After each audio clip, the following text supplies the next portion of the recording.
Hello, I'm Peter Koutsouridis, professor of percussion and music theory at Westfield State University.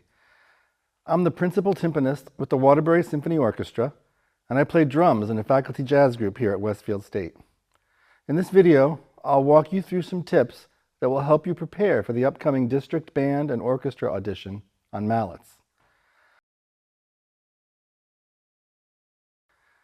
This sonatina by Telemann is a piece originally written for violin.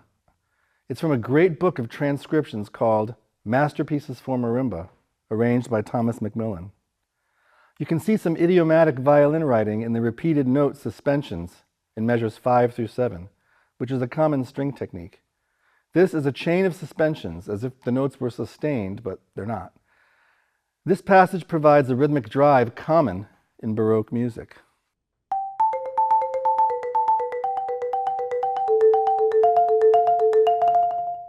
The piece is marked vivace, which means lively.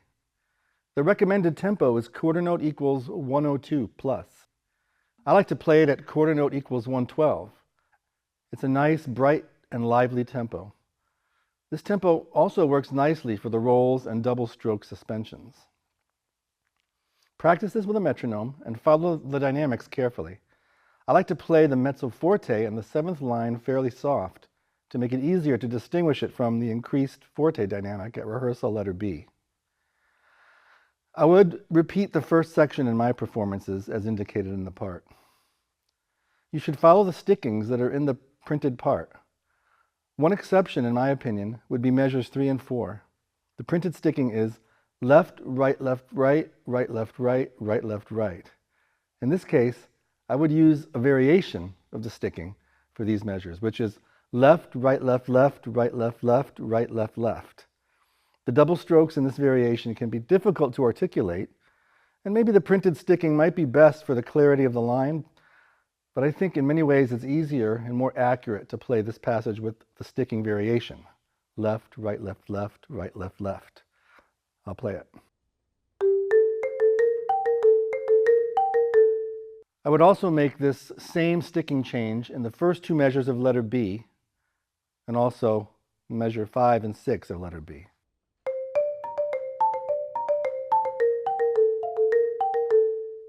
The written instruction in the top left corner of the part indicates that anything a quarter note or larger should be rolled. I like to play the rolls in measures 8 through 10 as sextuplets.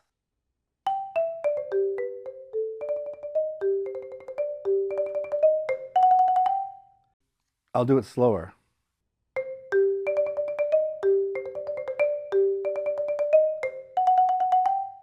Even when you practice this section at a slower tempo, I recommend keeping the sextuplet roll, knowing it will sound more connected when it's played up to tempo. Don't forget the exceptions with a capital R in the 3rd bar of B. And in the second to last measure of the piece, these dotted notes are shorter than quarter notes, but they have a capital R under them, which means they should be rolled. I'll play the last 2 measures.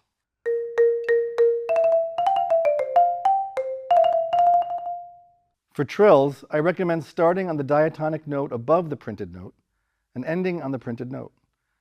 Because of the speed of the rhythms, these trills should be fairly short. In the last measure, I like to keep the trill fast even though I'm slowing the tempo down. I would also leave a little space between the trill and the final note, which should also be rolled. With this in mind, I'll play the closing measures again.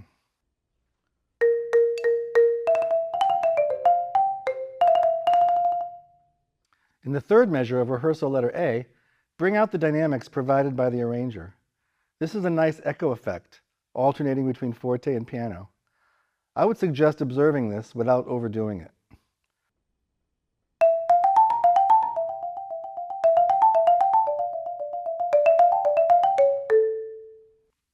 I think whenever you play a transcription, you would do well to listen to a good performance on the original instrument.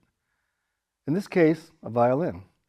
This will help you learn about playing in a Baroque style. Let's talk about scales. You should practice these scales every day. I like to play on the very edge of the accidental bars for more ease of motion.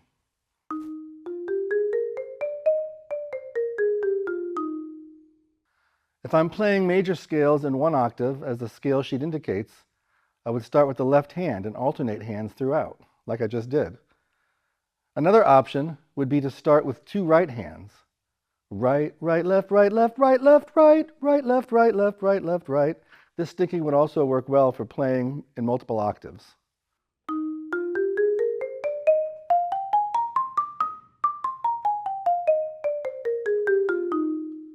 For the chromatic scale, as printed, I like to start with triplets with the right hand. Again, try playing on the very edge of the accidental bars.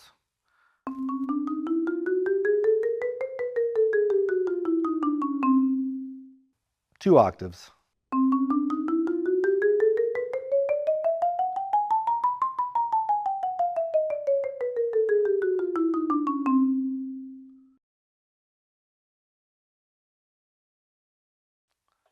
For sight reading, I tell my students that the best way to get better at sight reading is to spend time doing it. Try to do a little bit every day using any music you can get your hands on. I think it's important to find music that's not too easy or too difficult. If it's too difficult, you may not be able to play the music with continuity, which can be discouraging. On the other hand, you'll want your sight reading material to be sufficiently challenging.